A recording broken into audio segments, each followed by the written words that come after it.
What up, YouTube Teamers here. Here is my throwback segment where I talk about the films that turns 10 and 20 this week. The films that turns 10, we got The Adjustment Bureau. Now, this film was directed by George Nofi, and the film stars Matt Damon and Emily Blunt. And here's what it's about. A politician, David Norris, meets this ballerina named Elise Sellers, played by Blunt. And though David is essentially a smitten mysterious man conspired to keep him away from Elise, and so David learns that he is facing the powerful agents of fate itself and glimpsing the future laid out for him. Anyway, this actually is a pretty decent film. I remember watching this film in theaters when it got released. You had Matt Damon and Emily Blunt. They were both good. You also had Terrence Stamp, Anthony Mackie was in this. Really decent. Doesn't really get like it got some good reviews, but doesn't really get talked about a whole lot. So alright, also turning 10, we got Beastly, which is of course like this Beauty and the Beast like film about this arrogant and cruel student who prone to humiliate an unattractive classmate, is cursed by someone he hurts and physically transforms into everything he despises, and the only solution to the curse is find the one that will love him. The film starred the likes of Alex Pettyfer, Vanessa Hudgens, Neil Patrick Harris, Mary Kate Olsen was in this. It's sad to say it was not so good. I like Alex Pettyfer. Of course, he was also seen in I Am Number 4, like a month before. But this film was not so great. It was definitely a Beauty and the Beast ripoff. So, yeah. Alright.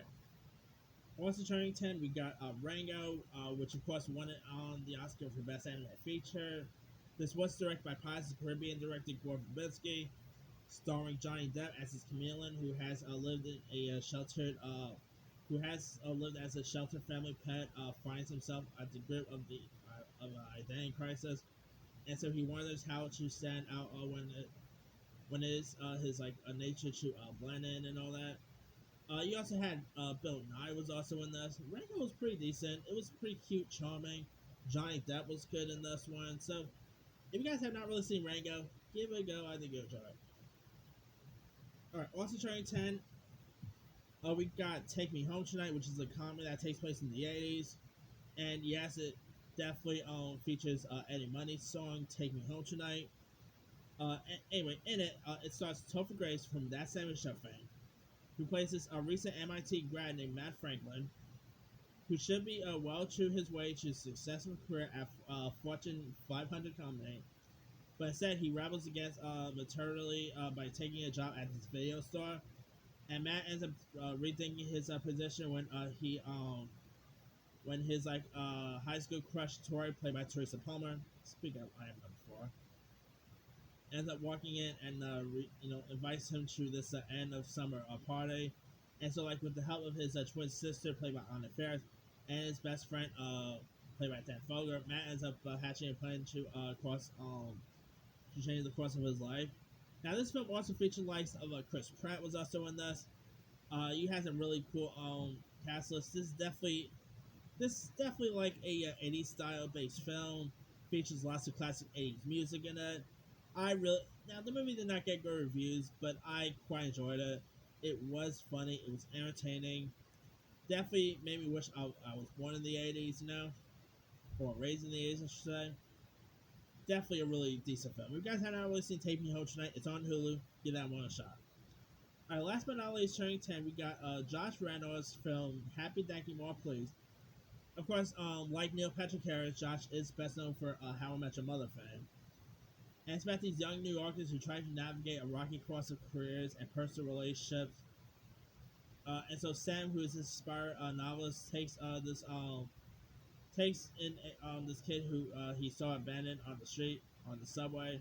And so Sam's best friend, Annie, played by Malin Ackerman, suffers from alopecia and finds herself between two men and all that.